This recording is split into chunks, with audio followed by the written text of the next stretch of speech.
नमस्कार दोस्तों साइंस की प्रीवियस ईयर 2025-24 की इस सीरीज़ में अगला वीडियो हम देखेंगे 227वें क्वेश्चन से। इसके पहले के वीडियोस के लिए मैंने प्लेलिस्ट बना दी है, तो आप वहां जाकर वह वीडियो देख सकते हैं। दोस्तों, यह क्वेश्चन आपके लिए अत्यंत उपयोगी हैं और आगामी परीक्षाओं में हो सकता है हूबहू क्वेश्चन आपको देखने को मिले या इसके आधार पर क्वेश्चन देखने को मिलेंगे। जब से एप्टेक कंपनी आई है तब से साइंस का लेवल बढ़ा दिया गया है दोस्तों, यह आपने देखा होगा। तो यह क्वेश्चंस आपके लिए रामबाण सिद्ध होंगे, इसलिए चैनल को सब्सक्राइब अवश्य करें आगामी वीडियोस के लिए और वीडियो को लाइक करें। क्वेश्चन नंबर 227 है दोस्तों कि वृषण द्वारा कौन सा हार्मोन स्रावित किया जाता है। राइट आंसर हो जाएगा टेस्टोस्टेरोन। टेस्टोस्टेरोन पुरुषों में वृषण की लीडिंग कोशिकाओं द्वारा स्रावित होने वाला प्रमुख हार्मोन है। यह शुक्राणु उत्पादन और द्वितीयक यौन लक्षणों के विकास के लिए जिम्मेदार है। क्वेश्चन नंबर 228 है कि निम्नलिखित में से कौन सा एक प्रोटोजुआ रोग है। हैजा, मलेरिया, टाइफाइड, तपेदिक। इसका राइट आंसर हो जाएगा दोस्तों मलेरिया। रोगजनक मलेरिया एक परजीवी प्रोटोजुआ प्लाज्मोडियम के कारण होता है। हैजा, टाइफाइड और तपेदिक जीवाणु या बैक्टीरिया जनित रोग हैं। क्वेश्चन नंबर 229 है कि कौन सी अंतःस्रावी ग्रंथि अंतःस्रावी और बहिस्रावी दोनों का कार्य करती है। यह 2025 के आए हुए क्वेश्चन है दोस्तों। इसका राइट आंसर हो जाएगा अग्नाशय ग्रंथि। अग्नाशय शरीर की एक मिश्रित ग्रंथि है। यह पाचन एंजाइम स्रावित करती है जो नलिका के माध्यम से छोटी आंत में जाते हैं। इसके लैंगर-हैंस के द्वीप द्वारा इंसुलिन और ग्लूकागॉन हार्मोन सीधे रक्त में छोड़ते हैं। क्वेश्चन नंबर 230 होगा कि डीएनए अनुक्रम में अचानक होने वाले परिवर्तन जो विविधताओं का कारण बनते हैं उन्हें कहा जाता है। राइट आंसर हो जाएगा उत्परिवर्तन। आनुवांशिक सामग्री डीएनए में होने वाले अचानक यादृच्छिक और स्थायी परिवर्तन को उत्परिवर्तन या म्यूटेशन कहते हैं।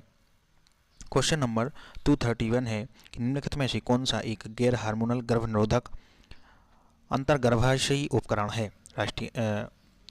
राइट आंसर है दोस्तों कॉपर टी।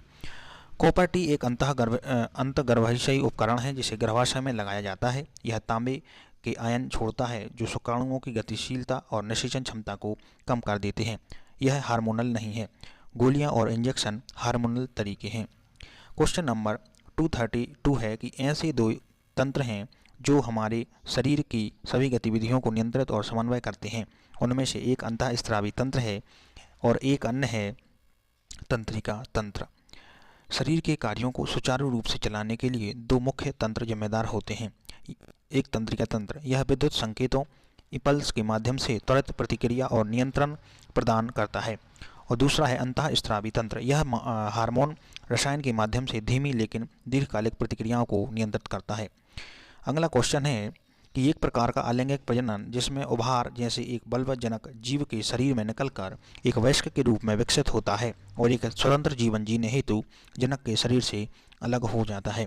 दोस्तों, अब एप्टेक कंपनी जब से आई है तो साइंस में ऐसे क्वेश्चन नहीं पूछता कि विटामिन डी से हमें क्या मिलता है, विटामिन ई का क्या नाम है, या बिल्कुल जो एक सामान्य क्वेश्चन है इनका ट्रेंड चला गया है। दोस्तों, आप क्वेश्चनों को लेवल देख रहे हैं कितना हाई हो गया है, तो आपको साइंस डीप में जाकर पढ़नी होगी। इसका राइट आंसर हो जाएगा दोस्तों मुकुलन। मुकुलन में जनक जीव के शरीर पर कोशिकाओं के विभाजन से एक छोटा उभार बनता है जिसे बड़ या मुकुल कहते हैं। क्वेश्चन नंबर 234 हो जाएगा कि ईस्ट या खमीर में किण्वन का अंतिम उत्पाद क्या होता है। इसका राइट आंसर हो जाएगा ethanol plus CO2। East oxygen की अनुपस्थिति में ग्लूकोज का अपूर्ण विखंडन करता है जिसे किण्वन कहते हैं। यह इस प्रक्रिया में glucose, ethyl alcohol, carbon dioxide और ऊर्जा में परिवर्तित होता है। क्वेश्चन नंबर 235 है कि आर्थ्रोपोडा में बाह्य कंकाल किससे बना होता है। आर्थ्रोपोडा में बाह्य कंकाल किससे बना होता है। राइट आंसर है काइटिन। आर्थ्रोपोडा का शरीर एक कठोर बाहरी आवरण से ढका होता है जिसे बाह्य कंकाल कहते हैं। यह काइटिन नामक एक जटिल पॉलीसेकेराइड से बना होता है जो इसे सुरक्षा और आकार प्रदान करती है। क्वेश्चन नंबर 236 है कि रनवियर के नोड्स पाए जाते हैं। रनवियर के नोड्स पाए जाते हैं। इसका राइट आंसर हो जाएगा माइलिनेटेड न्यूरॉन्स में। माइलिनेटेड न्यूरॉन्स के एक्सॉन पर वसायुक्त माइलिन आवरण होता है। क्वेश्चन नंबर 237 हो जाएगा कि मानव शरीर में इंसुलिन का मुख्य कार्य क्या है। वसा के पाचन में सहायता करना, रक्त ग्लूकोज स्तर को नियंत्रित करना, हड्डियों में कैल्शियम को अवशोषित करना या अमीनो एसिड को प्रोटीन में परिवर्तित करना। राइट आंसर हो जाएगा रक्त ग्लूकोज स्तर को नियंत्रित करना। इंसुलिन अग्नाशय की बीटा कोशिका द्वारा स्रावित एक हार्मोन है। यह रक्त में शर्करा की मात्रा को नियंत्रित करता है। यह कोशिकाओं को ग्लूकोज ग्रहण करने का संकेत देता है, जिससे रक्त शर्करा का स्तर कम हो जाता है। क्वेश्चन नंबर 238 है कि निम्नलिखित में से कौन भारतीय मूल का नोबेल पुरस्कार विजेता जीव विज्ञानी है जो रॉयल सोसाइटी का फेलो और पूर्व अध्यक्ष है और जिसने 2007 में चिकित्सा के लिए लुईस जीन टेट पुरस्कार भी जीता। इसका राइट आंसर है वेंकटरमन रामकृष्णन। वेंकटरमन रामकृष्णन एक संरचनात्मक जीव विज्ञानी हैं। उन्हें राइबोसोम की संरचना और कार्य के अध्ययन के लिए 2009 में रसायन विज्ञान का नोबेल पुरस्कार मिला है। वे रॉयल सोसाइटी लंदन के अध्यक्ष रहने वाले भारतीय मूल के व्यक्ति हैं। क्वेश्चन नंबर 239 है कि निम्नलिखित में से किस समुद्री मछली में ट्रेटोडॉक्सिन नामक विष पाया जाता है। राइट आंसर हो जाएगा पफर फिश में ट्रेटोडॉक्सिन नामक एक अत्यंत शक्तिशाली न्यूरोटॉक्सिन पाया जाता है। यह विष साइनाइड से भी अधिक घातक होता है। इसका कोई ज्ञात एंटीडोट नहीं है। फिर भी जापान में इसे फुगु नामक विशेष व्यंजन के रूप में सावधानीपूर्वक तैयार करके खाया जाता है। क्वेश्चन नंबर 240 है कि चिकित्सीय आहार क्या है। इसका राइट आंसर हो जाएगा बी, कि किसी चिकित्सीय स्थिति के उपचार या प्रबंधन के लिए बनाया गया आहार चिकित्सीय आहार कहलाता है। चिकित्सीय आहार एक विशेष रूप से नियोजित भोजन योजना है जिसका उद्देश्य किसी बीमारी जैसे मधुमेह, रक्तचाप, किडनी रोग को नियंत्रित करना या ठीक करना है। इसमें पोषक तत्वों, बनावट या भोजन की एलर्जी के आधार पर सामान्य आहार में बदलाव किया जाता है। क्वेश्चन नंबर 241 है कि कौन सा फोबिया गड़गड़ाहट और बिजली के डर को संदर्भित करता है। इसका राइट आंसर है एस्ट्रोफोबिया। एस्ट्रोफोबिया आंधी, तूफान, बादलों की गड़गड़ाहट और बिजली चमकने का अत्यधिक और तर्कहीन डर है। निक्टोफोबिया अंधेरे का डर है और इम्यूटोफोबिया उल्टी का डर है। अब हम दोस्तों 242 क्वेश्चन देखेंगे। सही क्रम रखें, फूल, कलियां, तना या जड़ें। सही क्रम मतलब पहले कौन आता है, फूल, कलियां, तना या जड़। इसका राइट आंसर हो जाएगा बी 4, 3, 2, 1। पौधे का विकास। एक पौधे के विकास का स्वाभाविक क्रम नीचे से ऊपर या विकास के चरणों के अनुसार होता है। पहले आती हैं जड़ें। सबसे पहले मूलांकुर से जड़ें विकसित होती हैं, फिर आता है तना, फिर प्रांकुर से तना ऊपर की ओर बढ़ता है, तने पर फिर कलियां आती हैं और अंत में कलियां खिलकर फूल बनती हैं। अगला क्वेश्चन है 243। निम्नलिखित में से कौन सही है।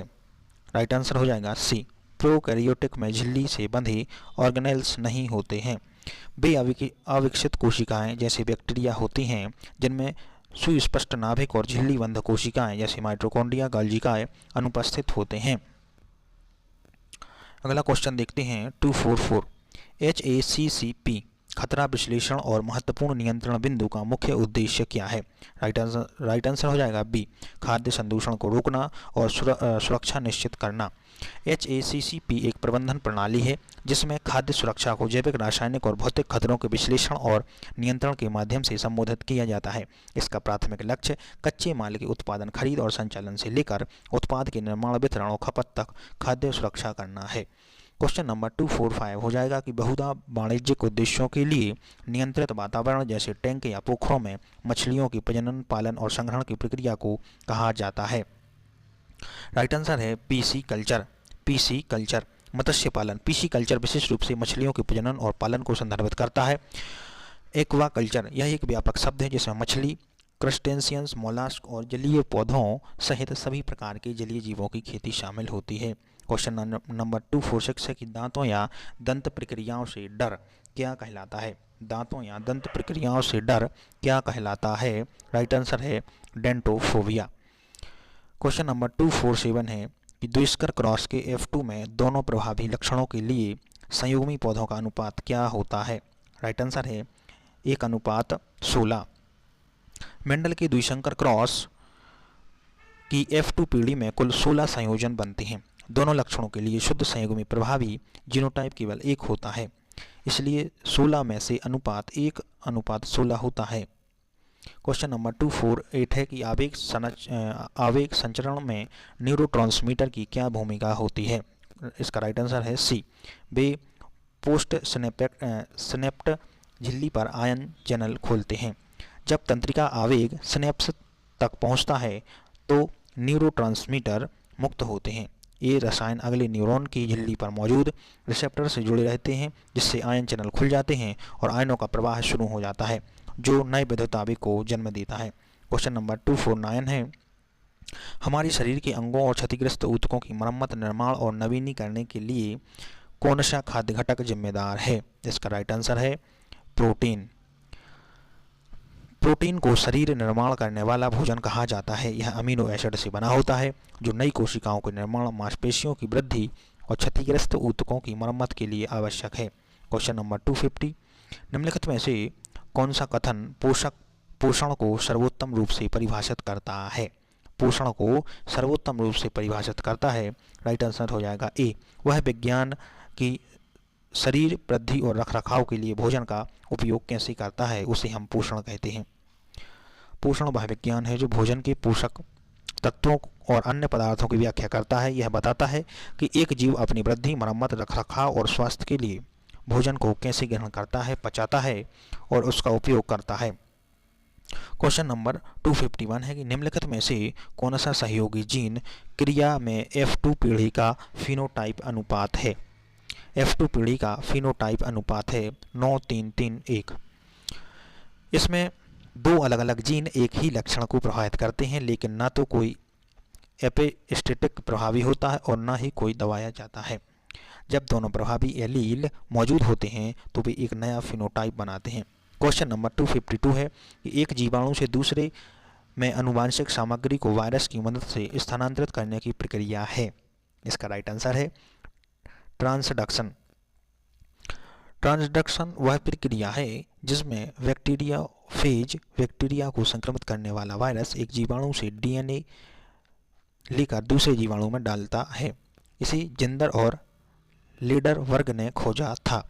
संयुग्मन में दो बैक्टीरिया सीधे संपर्क में आते हैं और ट्रांसफॉर्मेशन में बैक्टीरिया पर्यावरण से डीएनए लेता है। क्वेश्चन नंबर 253 है, निम्नलिखित विकल्पों में से विषम को चुनें। सुअर, खरगोश, भेड़िया, मेंढक और डॉल्फिन। इसमें आपको विषम चुनना है, राइट आंसर हो जाएगा मेंढक। मेंढक एक उभयचर प्राणी है जो जल और थल दोनों में रह सकता है और अंडे भी देता है। सुअर, खरगोश, भेड़िया, डॉल्फिन सभी स्तनधारी वर्ग के जीव हैं जो बच्चों को जन्म देते हैं और दूध पिलाते हैं। क्वेश्चन नंबर 254 हो जाएगा कि निम्नलिखित में से कौन सा पशु भारत के दूध उत्पादन में अधिकतम योगदान देता है। भेड़, बकरी, गाय या भैंस। राइट आंसर हो जाएगा भैंस। अब दोस्तों इस पर अधिकतर लोग गाय का ऑप्शन चयन करते, लेकिन इसका राइट आंसर है भैंस। भारत में कुल दूध उत्पादन का सबसे बड़ा हिस्सा लगभग 50% भैंसों से प्राप्त होता है। भैंस के दूध में वसा की मात्रा गाय के दूध की तुलना में अधिक होती है, जो इसे डेयरी उत्पादों जैसे घी, पनीर के लिए पसंदीदा बनाती है। क्वेश्चन नंबर 255 है कि निम्नलिखित में से कौन सी एक जीवन शैली संबंधी बीमारी लाइफस्टाइल डिजीज है। इसका राइट आंसर हो जाएगा उच्च रक्तचाप या हाइपरटेंशन। जीवन शैली संबंधी बीमारियां वे हैं जो अस्वस्थ आदतों जैसे खराब खानपान, शारीरिक निष्क्रियता, तनाव और धूम्रपान से होती हैं, जैसे उच्च रक्तचाप, मधुमेह, मोटापा। टीबी, मलेरिया और हैजा कीटाणुओं से फैलते हैं, जीवन शैली से नहीं। 256 है कि एक ऐसा जीव जो उच्च नमक वाले पर्यावरण में पनपता है उसे खालिस्तान कहा जाता है। इसका राइट आंसर है हेलोफाइल। हेलो का अर्थ लवण और फाइल का अर्थ है प्रेमी होता है। हेलोफाइल ऐसे सूक्ष्मजीव हैं जो अत्यधिक खारे पानी या उच्च लवण सांद्रता वाले वातावरण में जीवित रहते हैं और वृद्धि करते हैं। उदाहरण है आर्की बैक्टीरिया जैसे हेलोबैक्टीरियम। क्वेश्चन नंबर 257 है कि हमारे शरीर में अंगों और क्षतिग्रस्त ऊतकों की मरम्मत, निर्माण और नवीनीकरण के लिए कौन सा खाद्य घटक जिम्मेदार है। इसका राइट आंसर है प्रोटीन। प्रोटीन को शरीर निर्माण करने वाला भोजन कहा जाता है। यह क्वेश्चन रिपीट हुआ है दोस्तों। क्वेश्चन नंबर 258 है कि डीएनए की द्विकुंडलीय संरचना में नाइट्रोजनी क्षार एक साथ खालिस्तान द्वारा बंधे रहते हैं। इसका राइट आंसर है हाइड्रोजन आबंध। डीएनए के दो रज्जुकों के बीच नाइट्रोजनी क्षार एक दूसरे से हाइड्रोजनी बंधों द्वारा जुड़े होते हैं। एडेनिन थायमिन के साथ 2 हाइड्रोजन बंध और ग्वानिन साइटोसिन के साथ 3 हाइड्रोजन बंध बनाता है। फास्फोफाइडर बंध एक ही रज्जुक न्यूक्लियोटाइड्स को जोड़ते हैं। क्वेश्चन नंबर 259 है कि रेशम उत्पादक कीट का कौन सा भाग रेशम स्रावित करने के लिए जिम्मेदार है? राइट आंसर हो जाएगा लार ग्रंथि। रेशम के कीड़ों लार्वा या कैटरपिलर में रेशम ग्रंथियां वास्तव में रूपांतरित लार ग्रंथियां होती हैं। ये ग्रंथियां एक चिपचिपा द्रव स्रावित करती हैं जो हवा के संपर्क में आने पर कठोर होकर रेशम का धागा बन जाता है। क्वेश्चन नंबर 260 है कि निम्नलिखित में से कौन सी टमाटर की वह ट्रांसजेनिक परजीवी किस्म है जिसकी सेल्फ लाइफ लंबी होती है? इसका राइट आंसर होगा दोस्तों फ्लेवर सेवर टमाटर। यह मानव उपभोग के लिए लाइसेंस प्राप्त करने वाला पहला आनुवंशिक रूप से संशोधित भोजन है। इसमें एक ऐसे जीन को निष्क्रिय किया जाता है जो फल को नरम करता है, जिससे यह टमाटर पकने के बाद अधिक समय तक सख्त और ताज़ा रहता है। दोस्तों वीडियो को लाइक अवश्य करें, चैनल को सब्सक्राइब अवश्य करें। यह आपके लिए बहुत उपयोगी है जो आपकी आगामी परीक्षाओं में निश्चित ही आपको सहयोग प्रदान करेंगे। दोस्तों आज के लिए इतना ही, अगले वीडियो में फिर मिलते हैं। नमस्कार।